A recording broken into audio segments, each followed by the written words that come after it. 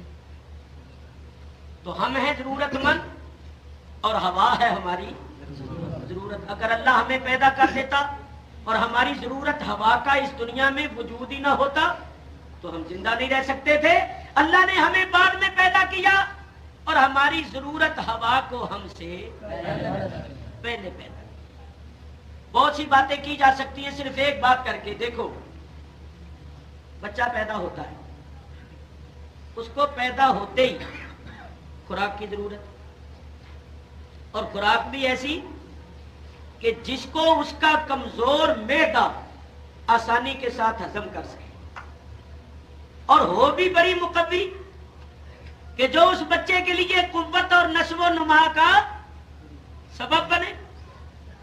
تو آپ حضرات اللہ تعالیٰ کی قدرت کے جلوے دیکھتی ہے کہ بچہ ماں کی گود میں بعد میں آتا ہے اور اللہ اس کی خوراک ماں کی چھاتیوں میں پہلے پیدا. آپ دیکھتے ہیں، میں کہتا ہوں دوسرا جانوروں کو دیکھ لو. آپ بکریاں گھر میں رکھتی ہیں، بھینسیں رکھتے ہیں، گائیں رکھتے ہیں. جب بکری کو یا بھینس کو بچہ پیدا ہونے والا ہوتا ہے اس کے تھن دودھ سے بھر جاتا ہے. حالانکہ پہلے وہی بکری ہے، وہی گائے بھینس ہے، مگر اس کے تھن دودھ سے نہیں بھرتے. جب بچے کے پیدائش کا وقت آتا ہے تو اللہ اس کے تھنوں کو دودھ سے بھر دیتا ہے. کیوں؟ کہ اللہ جانتا ہے کہ اس بچے کو پیدا ہوتے ہی اس خوراک کی ضرورت. تو دیکھیے ضرورت مند بعد میں آیا، اس کی ضرورت پہلے سے موجود. تو یہ قانون قدرت اور اصول فطرت ہے کہ ضرورت مند سے ضرورت کا وجود پہلے ہوا کرتا ہے. اور یہ میں آپ کو بتا چکا ہوں کہ حضور ہے ضرورت اور ساری کائنات ہے ضرورت مند، اور ضرورت مند سے ضرورت کا وجود پہلے ہوا کرتا ہے. اس لیے اللہ نے ساری کائنات سے پہلے ذات مصطفیٰ کو نعرہ تکبیر، نعرہ رسالت. اللہ نے فرمایا میرے حبیب تو ہے ضرورت اور یہ ساری کائنات ہے ضرورت مند، اور ضرورت کا وجود ضرورت مند سے پہلے ہوا کرتا ہے. اس لیے سب سے پہلے میں نے تیری ذات کو پیدا کیا. میرے بزرگوں، حضور علیہ الصلوۃ والسلام ساری کائنات کی ضرورت ہے، ساری کائنات محتاج ہے، اور حضور علیہ الصلوۃ والسلام ساری کائنات کے محتاج الیہ ہیں، ساری کائنات کی احتیاج اور ضرورت. اس کے ساتھ ساتھ ایک مسئلہ اور خود بخود حل ہو گیا. کیا؟ بولو. حضور سے پہلے زمین تھی، آسمان تھے، زمانہ تھا، مکان تھا، ماں باپ، خوراک، کوئی چیز نہیں تھی. حضور سے پہلے کیا تھا؟ اللہ.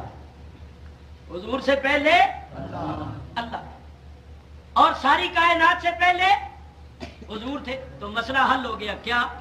کہ اگر حضور اس کائنات میں کسی چیز کے ضرورت مند ہوتے تو وہ چیز حضور سے پہلے ہوتی، کیونکہ ضرورت کا وجود ضرورت مند سے پہلے ہوا کرتا ہے. تو اگر حضور کسی چیز کے ضرورت مند ہوتے تو وہ چیز، وہ ضرورت حضور سے پہلے ہوتی، اور حضور سے پہلے کچھ نہیں تھا، صرف اللہ تھا. تو نتیجہ سامنے آ گیا کہ حضور اس کائنات میں صرف خدا کے محتاج ہیں، باقی ساری کائنات حضور کی محتاج. نعرہ تکبیر، نعرہ رسالت. حضور سے پہلے خدا تھا اور کائنات سے پہلے مصطفیٰ تھے. حضور خدا کے محتاج، ساری اچھا اب آپ حضرات یہ خیال کریں گے کہ صاحب اگر حضور کسی چیز کے ضرورت مند نہیں تھے، اگر مکان کے محتاج نہیں تھے تو مکان میں رہے کیوں؟ زمان کے محتاج نہیں تھے تو زمان میں رہے کیوں؟ کھانے پینے کے محتاج نہیں تھے تو کھایا پیا کیوں؟ بیوی بچوں کے محتاج نہیں تھے تو بیوی بچے کیے کیوں؟ وہ سب کچھ حضور نے کیوں کیا جو آپ نے کیا؟ اگر آپ محتاج نہیں تھے تو اس کے متعلق میں عرض کروں، میرے بزرگوں اور دوستوں، میرا تمہارا آقا زمان مکان میں رہا، میرے تمہارے آقا نے کھایا پیا بھی، بیوی بچے بھی کیے، جو کچھ بھی کیا خدا کی قسم محتاج ہو کے نہیں کیا، میری تمہاری تعلیم کے لیے کیا۔ محتاج ہو کے نہیں کی، ضرورت مند ہو کے نہیں کیا، بلکہ میری تمہاری تعلیم کے لیے کھایا پیا، اس لیے کہ ہمیں کھانے پینے کے آداب سکھانے، بیوی بچے اس لیے کہ رکھے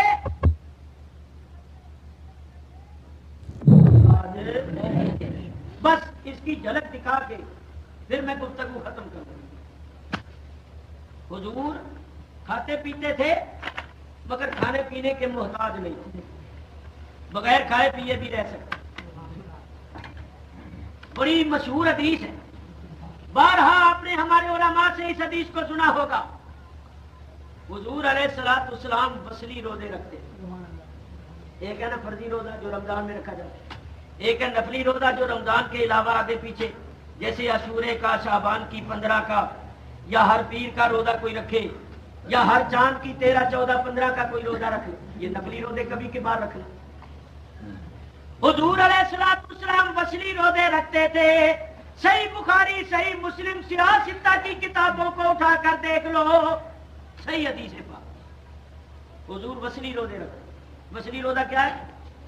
آج روزہ رکھا، شام کو کھانا پینا کچھ نہیں، پھر دوسرے دن رکھیں، پھر کھانا پینا کچھ نہیں، تیسرے دن پھر رکھیں، پھر کھانا پینا کچھ نہیں، چوتھے دن پھر رکھیں، یعنی بغیر افطار کیے، بغیر کچھ کھائے پیے روزے پر روزہ رکھتے جانا مسلسل، یہ ہے وصلی۔ حضور وصلی روزے رکھتے کتنے کتنے دن کے؟ ابن قیم نے ذات المعاد کے اندر لکھا ہے کہ بعض مرتبہ 21 دن کے روزے رکھتے، اور بعض بزرگوں کی کتابوں میں نے پڑھا کہ حضور علیہ الصلوۃ والسلام کبھی کبھی 40 دن کے روزے رکھتے، 40 روز تک اس حالت سے نیچے کسی چیز نے نہیں اترنا، نہ کوئی اور چیز، نہ کوئی قطرہ پانی، وصلی روزے رکھتے تھے۔ صحابہ کرام نے دیکھا کہ حضور وصلی روزے رکھتے ہیں، تو انہوں نے آپس میں کہا کہ بھئی حضور کی اتباع ہم پر لازم ہے تو ہمیں بھی رکھنے چاہیے، انہوں نے بھی رکھنے شروع کر۔ جب صحابہ کرام نے وصلی روزے رکھنے شروع کر دیے تو 3-4 دن تو نکال گئے، بعد میں پیٹ اندر گھس گئے، زبانیں خشک ہو گئی، ہونٹ سوکھ گئے، چہرے زرد ہو گئے، کسی سے چلا نہ جائے، کسی سے اٹھا نہ جائے، کسی سے بیٹھا نہ جائے، بڑے پتلے دبلے کمزور ہو گئے۔ حضور علیہ الصلوۃ والسلام نے فرمایا بھائی تمہیں کیا ہو گیا؟ حضور آپ وصلی روزے رکھتے ہیں اور آپ کی اتباع ہم پر لازم ہے تو ہم نے بھی رکھنے شروع کیے۔ حضور علیہ الصلوۃ والسلام نے ارشاد فرمایا لا تواصلوا، تم وصلی روزے نہ رکھو۔ بعض صحابہ نے کہا حضور آپ رکھتے ہیں اور ہمیں منع فرماتے ہیں۔ حضور علیہ الصلوۃ والسلام نے ارشاد فرمایا لست مثلکم، میں تمہاری مثل نہیں۔ کیوں بھائی؟ یہ بھی تو حضور کی حدیث ہے، صحیح بخاری کی حدیث ہے، سرکار خود فرماتے ہیں۔ صدیق اکبر سے فرما رہے ہیں، عمر فاروق سے، عثمان غنی سے، علی شیر خدا سے، اشرا مبشرہ سے، جلیل القدر صحابہ سے فرما رہے ہیں لست مثلکم، میں تمہاری مثل نہیں، بلکہ سرکار نے فرمایا ایکم مثلی، کون ہے تم میں میری مثل؟ کوئی صحابی نہیں بولتا، کوئی صحابی نہیں بولا، چاہیے تھا صدیق اکبر بولتے، علی شیر خدا بولتے کوئی اور صحابی بولتے. تو جب حضور اعلان فرما رہے ایوکم مثلی, کون ہے تم میں میری مثل, تو صحابہ میں سے کوئی نہیں بولا, سب نے تسلیم کیا کہ آپ بے مثل ہیں, ہم میں آپ کی مثل کوئی نہیں. سارے صحابہ کا یہی عقیدہ تھا حضور بے مثل ہے. خدا کی قسم ہمارا بھی یہی عقیدہ ہے کہ حضور بے مثل ہے. نعرہ تکبیر, نعرہ رسالت, نعرہ خلافت. حضور نے فرمایا میری امت میں 73 فرقے ہوں گے, 72 دوزخی ہوں گے, ایک ہی ناجی ہوگا, جنت میں جائے گا. صحابہ نے کہا وہ جو جنت میں جائے گا اس کی پہچان کیا ہے؟ فرمایا ما انا علیہ واصحابی, تو میرے اور میرے اصحاب کے طریقے پر ہوگا. حضور فرماتے ہیں میں تمہاری مثل نہیں. صحابہ تسلیم کرتے ہیں حضور بے مثل ہیں. جو حضور کا فرمان, جو صحابہ کا طریقہ عقیدہ وہی ہمارا کہ حضور بے مثل اور بے مثال. تو جو کہتے ہیں ہمارے ہی جیسے ہیں وہ نجات پانے والا نہیں ہو, انہاں وچ جڑے 72 دوسرے ہیں. کیونکہ صحابہ تو سب تسلیم کر رہے ہیں, کسی نے برابری کا دعویٰ نہیں کیا. حضور فرماتے ہیں ایوکم مثلی, کون ہے تم میں میری, کوئی نہیں. ابھی تو عند ربی هو یطعمنی و یسقینی. فرمایا تم میری برابری کرتے ہو, میں تو رات اپنے رب کے پاس رہتا ہوں, میرا رب مجھے کھلاتا اور پلاتا. تو یہ بھی بات قابل غور ہے. مدینے والوں سے پوچھو حضور رات کہاں رہتے تھے, وہ کہتے ہیں مدینے میں. ازواج المطہرات امہات المومنین سے پوچھو کہ سرکار رات کہاں رہتے تھے, وہ کہتی ہیں ہمارے پاس رہتے. اور حضور فرماتے ہیں میں تو رب کے پاس رہتا. حضور کیا فرماتے ہیں میں تو رب کے پاس رات گزارتا ہوں. تو یہ مسئلہ کیسے حل ہوگا؟ صحابہ کہتے ہیں مدینے میں رہتے, مومنوں کی مائیں کہتی ہیں ہمارے پاس رہتے, مسجد نبوی کہتے ہیں میرے اندر رہتے, حجرات کہتے ہیں ہمارے پاس رہتے تھے, رات کو تہجد پڑھتے تھے, عبادت کرتے تھے, اور خود حضور فرماتے ہیں میں رب کے پاس رہتا ہوں. تو مولانا روم رحمت اللہ علیہ نے ایک ہی مصرے میں مسئلہ حل کیا. عارفوں نے سمجھا. فرماتے ہیں بات کیا ہے کہ سورت برخا کو جان در لا مکان. فرماتے ہیں حضور ظاہری صورت کے ساتھ تو زمین پر ہوتے تھے, لیکن اپنی حقیقت کے ساتھ لا مکان. اس ظاہری صورت کے ساتھ مکان میں, اور حقیقی اور باطنی صورت کے ساتھ لا مکان میں, لا مکان والے کے پاس. فرماتے ہیں میں رات اپنے رب کے پاس ہے, وہ مجھے کھلاتا اور پلاتا. کیا کھلاتا تھا, کیا پلاتا؟ مرغی بھون کے رکھ چھوڑتے, اور کوئی چائے کافی پلاتا تھا, شربت پلاتا تھا. حضور نور ہے تو حضور کی کتاب بھی نور ہے. حضور نے امتیوں کو, غلاموں کو بتانا یہ تھا کہ تم ظاہری خورد و نوش کے محتاج ہو, تم بغیر کھائے پیے نہیں رہ سکتے ہو, میں رہ سکتا ہوں کیونکہ میں تمہاری مثل ہوں. معلوم ہوا حضور کھاتے پیتے تھے مگر کھانے پینے کے محتاج نہیں, بغیر کھانے پینے کے بھی رہ سکتے تھے. اور ان لوگوں نے کھانا پینا تو دیکھ لیا اور نہ کھانا, ایک طرف دیکھتے ہیں دوسری طرف دیکھتے ہیں, معلوم ہوتا ہے بن بیٹھ رہا ہے. اللہ نے 2 آنکھیں دی ہیں, دونوں طرف دیکھو. اگر ان کا کھانا دیکھتے ہو تو نہ کھانا بھی تو دیکھو. اگر ان کا حلیمہ کی بکریوں کے پیچھے پھرنا دیکھتے ہو تو معراج کی رات مسجد اقصی میں نبیوں کے آگے کھڑا ہونا بھی تو دیکھو. اگر ان کا فرش پر چلنا دیکھتے ہو تو عرش پر چلنا بھی تو دیکھو. اگر یہ دیکھتے ہو بیمار ہوتے تھے تو یہ بھی تو دیکھو کہ جس خاک پر قدم رکھ دیا اس خاک کو تمام بیماریوں کے لیے شفا. اگر یہ دیکھتے ہو کہ وہ آدم کی نسل ہے تو یہ بھی تو دیکھو کہ آدم کی اصل بھی ہے, آدم نہیں تھے اور وہ تھے. انہوں نے نسل ہونا دیکھ لیا, اصل ہونا نہیں دیکھا. کھانا پینا دیکھ لیا اور نہ کھانا کہ جنگ احد میں کافر نے پتھر مارا، دندان مبارک شہید ہو گیا اور زخمی ہو گیا، خون نکل گیا۔ کہتے اگر نور تھے تو خون کیوں نکل؟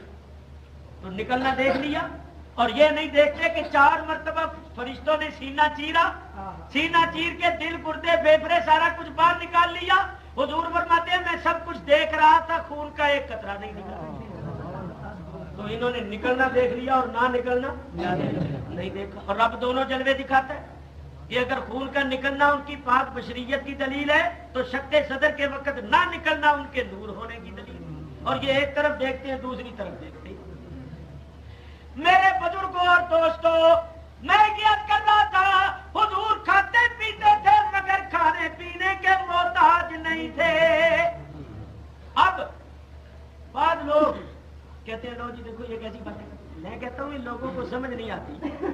بولو فرشتے کھاتے پیتے تو کیا آپ وہ خدا بن گئے یا خدا کے شریک بن گئے؟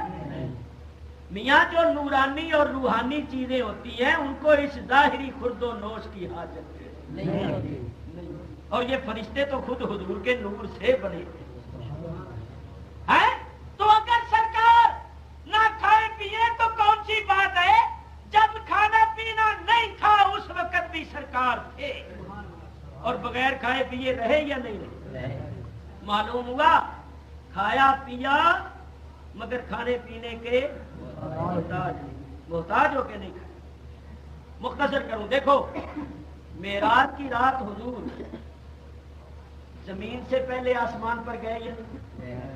تو پہلے آسمان پر جا کر یہ بتا دیا کہ زمین نہ ہو تو میں آسمان پر رہ سکتا۔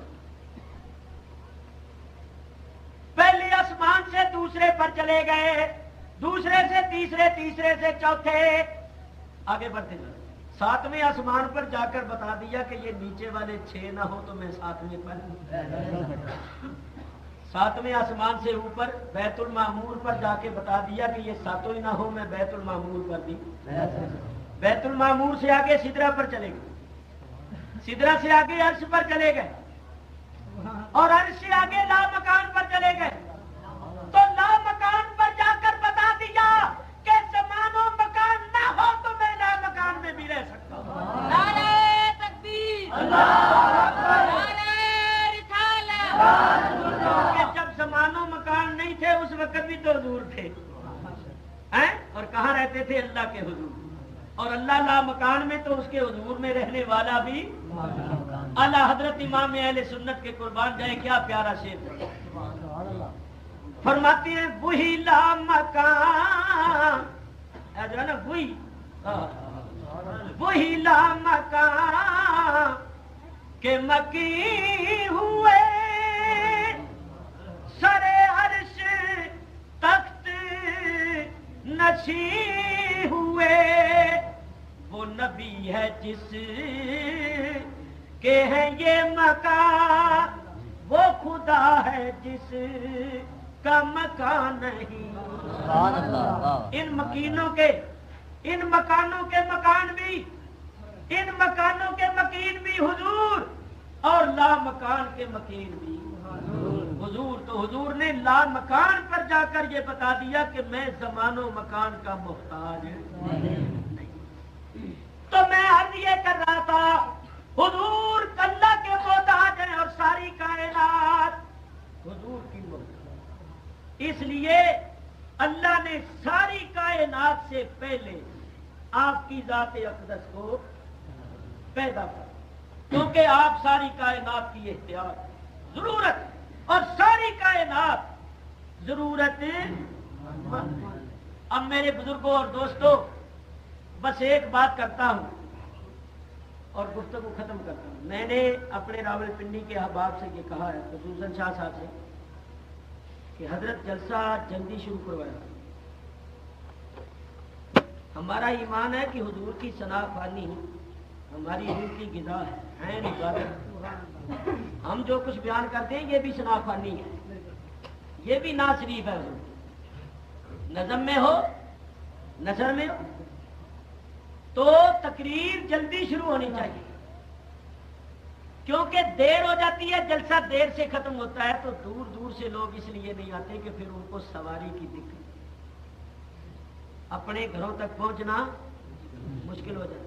اسی واسطے مجمع کم ہے کہ لوگ سمجھ گئے کہ 1-1.5 بجے سے پہلے جلسہ ختم نہیں ہوتا اور پھر گھر پہنچنا مشکل ہو جائے گا. اور سارے لوگ ہیں کام والے ہیں, میرے جیسے نکمے تو ہیں نہیں. ہمارا تو یہ حال ہے کہ نہ کوئی کام ہے نہ فرصت ہے اور چلتے پھر رہے. لیکن لوگ تو کام والے, انہوں نے صبح اٹھ کر کام پر بھی جانا ہوتا ہے, محنت مزدوری کرنی, سارا سلسلہ کرنا. تو اگر وہ ساری رات جاگتے رہے. میں ادھر میاں والی کے ضلع میں چلا گیا دورے کے لیے, تبلیغی دورہ تھا. دن کو بھی تقریر, رات کو بھی تقریر, 3 بج جاتے تھے. اور میرے ساتھ ایک صاحبزادے تھے وہاں کے پیر صاحب کے صاحبزادے, وہ 4 دن میرے ساتھ رہا, بیمار پڑ گئے.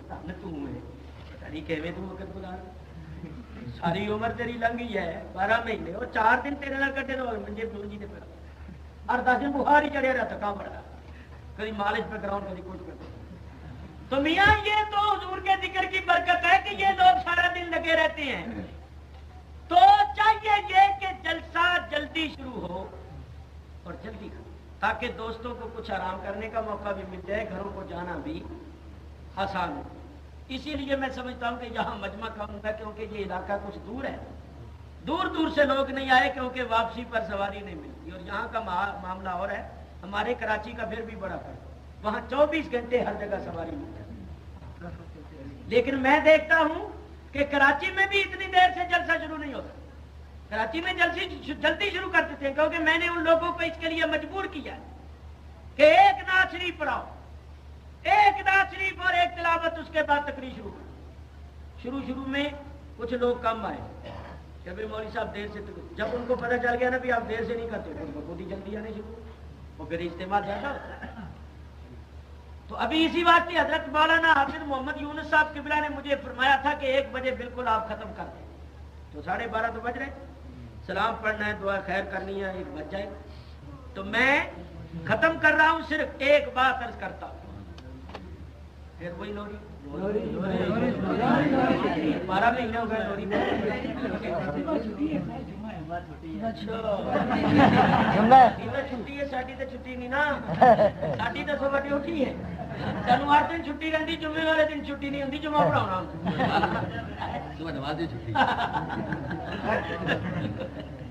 نماز کی تو چھٹی نہیں, نماز تو پڑھنی ہے نا. تو میں نے جو آیت پڑھی تھی وَمَا أَرْسَلْنَاكَ إِلَّا رَحْمَةً لِلْعَالَمِينَ, ابھی اس پر تو میں پہنچا ہی نہیں. بتانا یہ تھا کہ حضور ساری کائنات کے لیے کس طرح رحمت, تو وہ تو ابھی شروع ہی ہوا, اس کی ابھی بنیاد ہی رکھی تھی کہ اس لحاظ سے رحمت ہے کہ آپ ساری کائنات کے رسول, کیونکہ آپ کی ذات گرامی ساری کائنات کے لیے آپ رسول ہیں, اسی لیے آپ کی ذات ساری کائنات کے لیے رحمت ہے.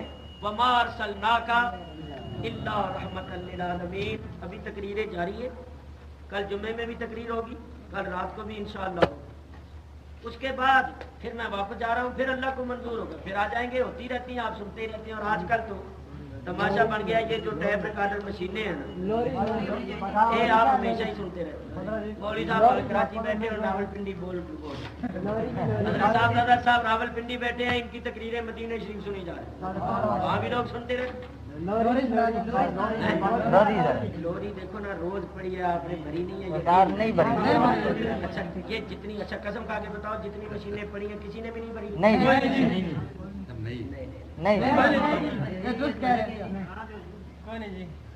آپ کو پتا ہے کہ اگر کسی نے کہہ دیا نا کہ ہے بھری ہوئی, مولوی صاحب نے کہنا ہے بعد میں بجا کے سارے سن کے مولوی ہو گئے لگ پہ.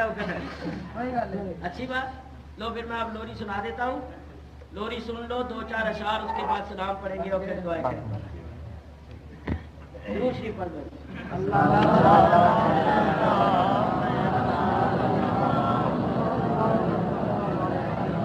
اللهم صل على سيدنا محمد وعلى آل سيدنا محمد. پڑھو اللہ اللہ اللہ اللہ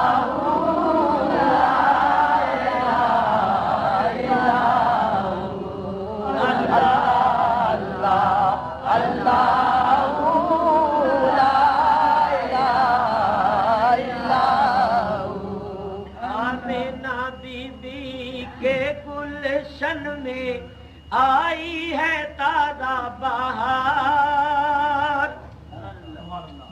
آمنہ بی بی کے گلشن میں آئی ہے تازہ بہار، پڑھتے ہیں صلی اللہ وسلم، پڑھتے ہیں صلی اللہ وسلم، آج درو دیوار نبی جی، اللہ اللہ اللہ لا الہ الا اللہ، اللہ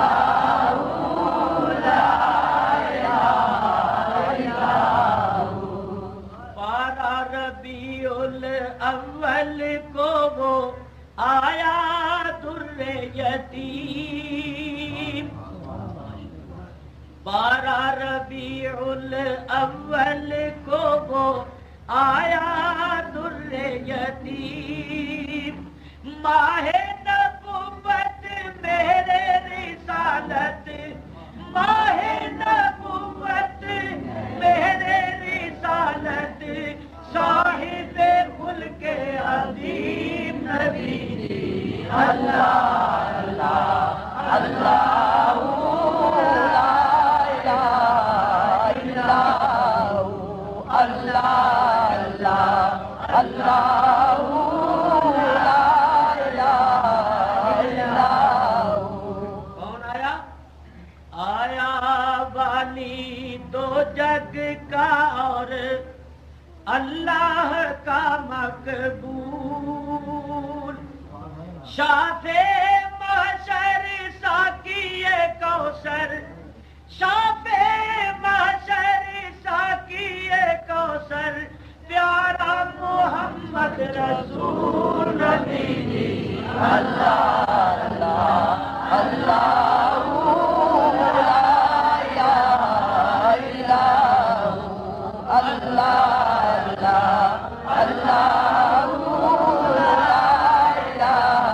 اللہ، یاسین و طٰہٰ کملی والا قرآن کی تفسیر، یاسین و طٰہٰ کملی والا قرآن کی تفسیر، حاضر و ناظر شاہد و قاسم، حاضر و ناظر شاہد و قاسم، آیا سراج منیر نبی جی، اللہ اللہ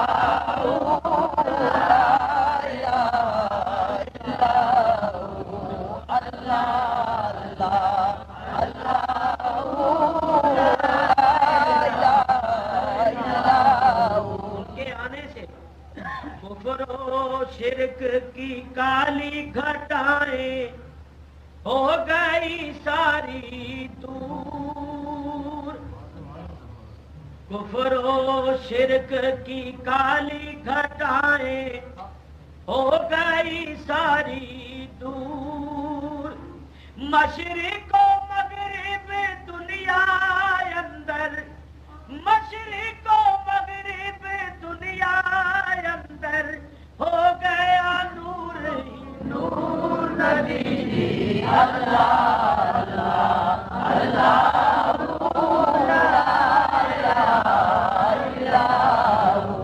الا اللہ،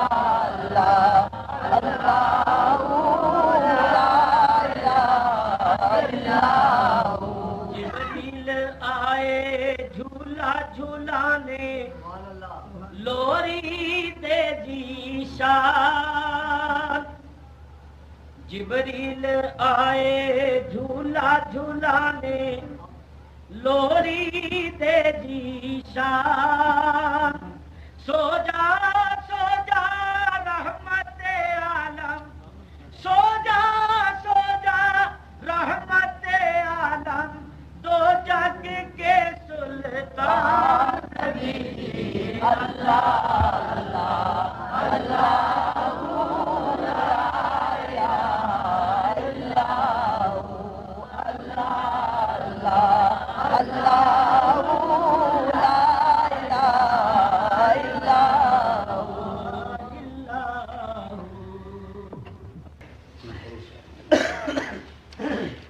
نظر آتے ہیں ہر ذرے میں نظارے محمد کے صلی اللہ علیہ وسلم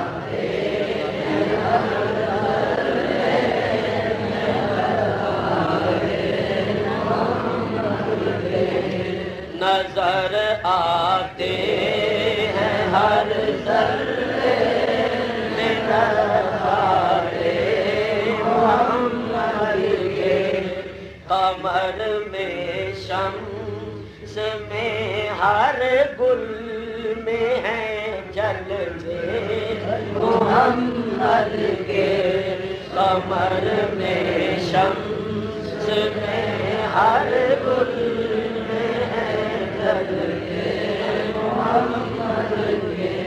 گناہگارو ہمارا ہے تعلق دو کریموں سے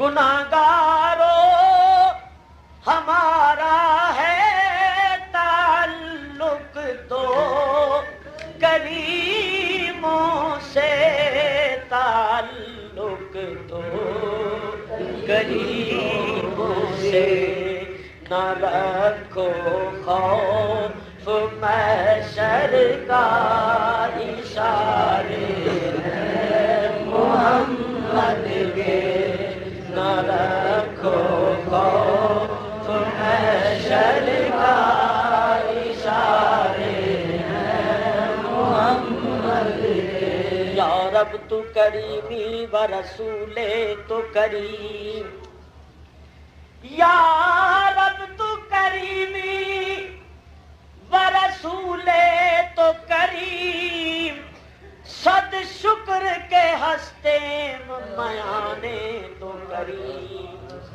مینو خوف کی روز حشر دائے گناہگار ایک تے بخشنہار نے دو ایک غفور الرحیم ایک رؤوف الرحیم مجرم ایک تے مددگار نے دو ایک دین والا ایک دلوان والا منگتا ایک تے سخی دربار نے دو میری کشتی نو موج دا غم کیے میری کشتی دیکھیں ونہار نے دو تو پھر کیوں نہ کہیں گناہگارو ہمارا ہے تعلق دو کریموں سے تعلق دو کریموں سے نہ رکھو خوف محشر کا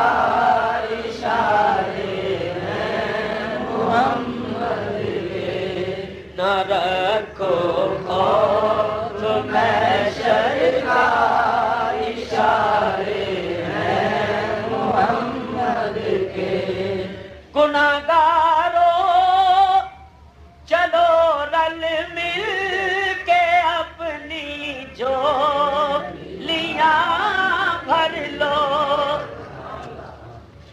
گناہگارو چلو رل مل کے اپنی جھولیاں بھر لو چلو چل جھولیاں بھر لو نچھاور ہو رہی ہیں رحمتیں صدقے محمد کے نچھاور ہو رہی ہیں رحمتیں صدقے محمد کے بندہ مٹ جائے نہ آقا پہ وہ بندہ کیا ہے اور بے خبر ہو جو غلاموں سے وہ آقا کیا ہے مجھ کو پکڑے جو قیامت میں فرشتے تو کہیں تو نے دنیا میں عمل نیک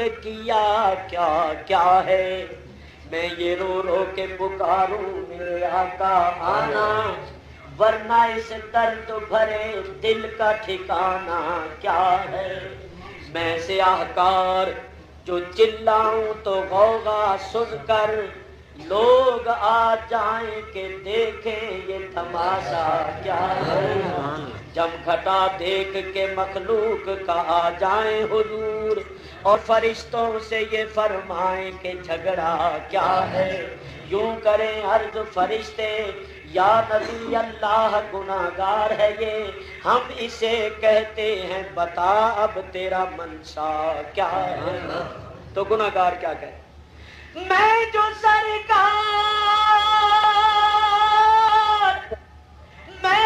سرکار کو دیکھوں تو پکاروں واللہ اے فرشتوں ایسی سرکار کے ہوتے مجھے خطرہ کیا ہے؟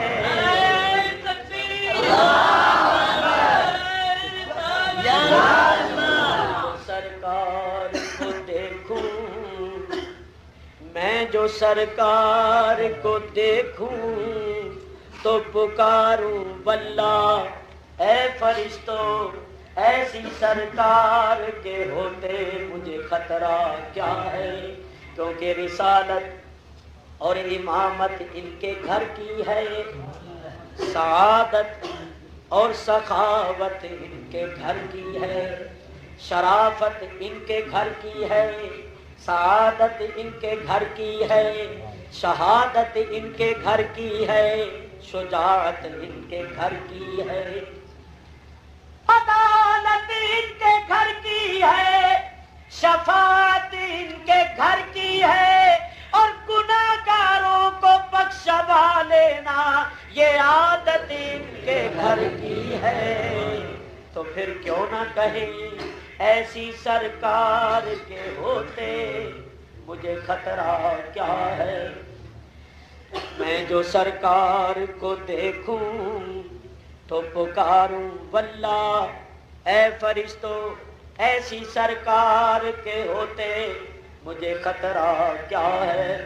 سن کے فرمائے محمد چھوڑ دو میرے دیوانے کو، ارے ہم جو آ گئے ہیں تو پھر اس سے تقاضا کیا ہے؟ تو کیوں نہ کہیں گناہگارو چلو رل مل کے اپنی جھولیاں بھر لو، چلو چل جھولیاں بھر لو، نچھاور ہو رہی ہیں رحمتیں صدقے محمد کے، نظر آتے ہیں ہر ذرے محمد کے، دکانیں کھول کر عشاق بیٹھیں گے سرے محشر، ماشاءاللہ، دکانیں کھول